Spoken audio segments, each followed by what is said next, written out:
C'est bien décidé, nous choisissons le voyage de Naples et de la côte amalfitaine.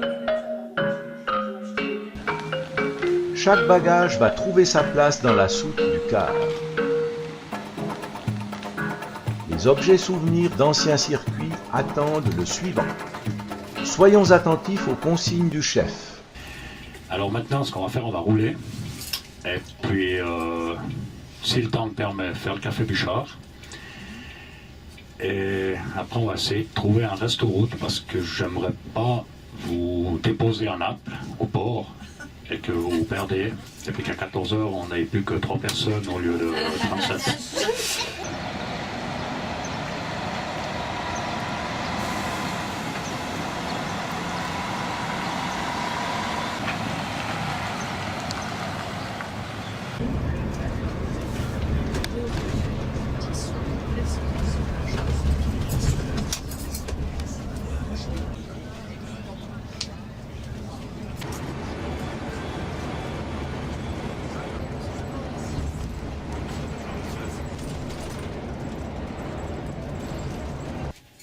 Bonjour Jean-Bernard, je vous remercie d'avoir bien voulu accepter ce petit entretien.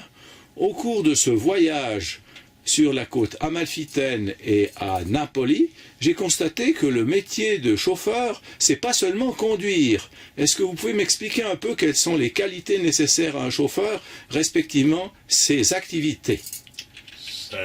Aimer conduire, aimer le corps, aimer le contact avec la clientèle, et surtout garder son calme. Et surtout, comme vous avez pu constater, dans la ville de Naples. Ce métier consiste aussi à avoir des heures supplémentaires, à rentrer tard le soir, parfois en pleine nuit, certaines fois bien plus tard que prévu parce qu'il y a des bouchons ou d'autres problèmes. Les week-ends sont souvent pris. Est-ce que ça pose des problèmes pour vous, pour votre famille ou voilà? Pour moi, personnellement, non. Ma famille m'a connu dans la branche.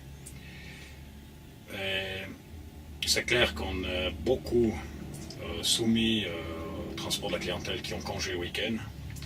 C'est là qu'ils ont besoin des cars. Alors, les chauffeurs de cars sont beaucoup mis à contribution le samedi, dimanche, jour férié, jour chômé. Les heures supplémentaires, chez nous, on a toujours, à un moment donné, on a compensé. C'est-à-dire qu'on fait tant d'heures et à un moment donné, on a vacances, on a congé. Autrement dit, quand vous entrez en religion, si j'ose dire, vous savez ce qui vous attend. Exactement.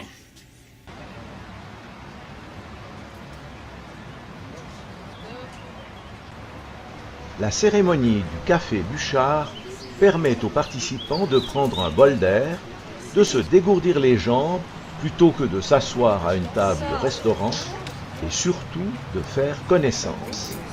Présentation de café, boissons froides et biscuits.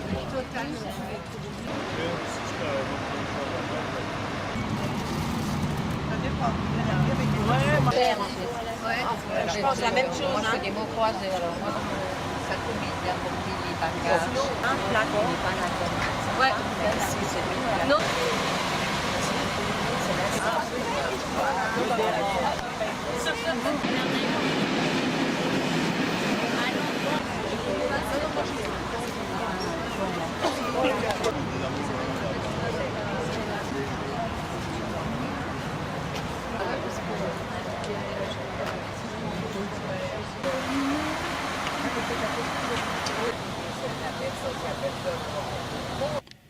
Bonjour Anne-Sophie, je vous remercie d'avoir bien voulu accepter ce petit entretien.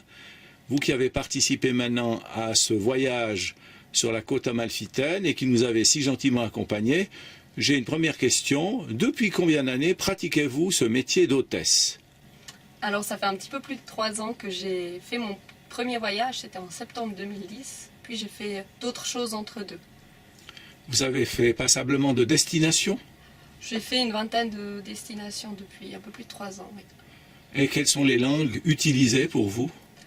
Alors je parle le français, l'anglais, allemand et italien. J'ai surtout utilisé l'italien parce que je suis souvent partie du côté de l'Italie. J'ai constaté dans un tel voyage que les horaires sont assez élastiques. On se lève tôt le matin, on se couche tard le soir.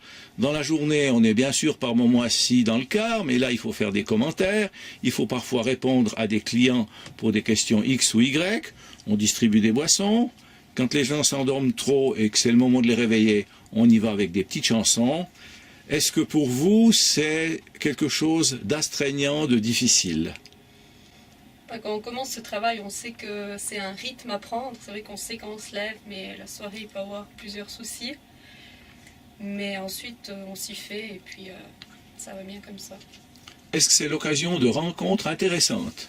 Alors, il y a souvent dans des voyages des gens très intéressants qu'on n'aurait de toute façon pas l'occasion de voir ailleurs et puis qui nous apprennent beaucoup de choses, oui. Des gens que vous avez vus et revus éventuellement d'un voyage à l'autre ? Oui, ça aussi. Certains nous reconnaissent, savent nous dire sur quel voyage ils nous ont croisés. Et puis ça fait toujours plaisir de voir certains clients, oui. Ça fait plaisir de voir qu'ils viennent vers vous, ça signifie qu'ils étaient contents. Voilà, qu'ils se souviennent de nous et puis que ça s'est bien passé.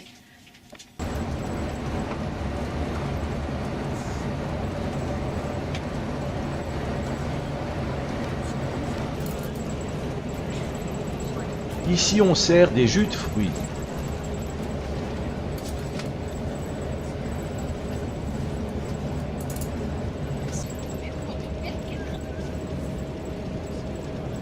Mais pour ne pas oublier le Valais, l'apéro, c'est bien entendu du fendant Bûchard. Tout se passe bien. Oui.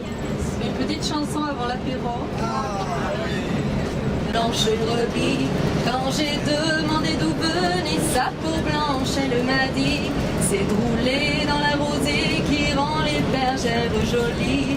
Et quand j'ai dit qu'avec elle je voulais y rouler aussi, elle m'a dit d'aller siffler là-haut sur la colline, de l'attendre avec un petit bouquet d'églantines. J'ai cueilli les fleurs et j'ai sifflé tant que j'ai pu. J'ai attendu, elle n'est jamais venue. Zai, zai, zai, zai, ta ta ta ta, zai, zai, zai, zai, ta ta ta, zai, zai, zai, zai, ta ta ta, zai, zai, zai, zai. Vous m'avez dit précédemment que ce car qui a été reçu par la Maison Bûchard il y a environ 11 mois, c'est vous qui le conduisez. Est-ce que c'est votre car ou est-ce que vous le partagez avec d'autres chauffeurs de façon régulière ? Nous, on dit c'est notre car, mais ce car, je suis le chauffeur attitré sur ce véhicule. C'est clair que quand je rentre de long voyage, comme ici je suis obligé d'avoir 3 jours de congé pour le voyage de Sorrente, le véhicule va partir. Ce qui est normal, on ne peut pas laisser un car à l'arrêt, mais en principe c'est mon véhicule.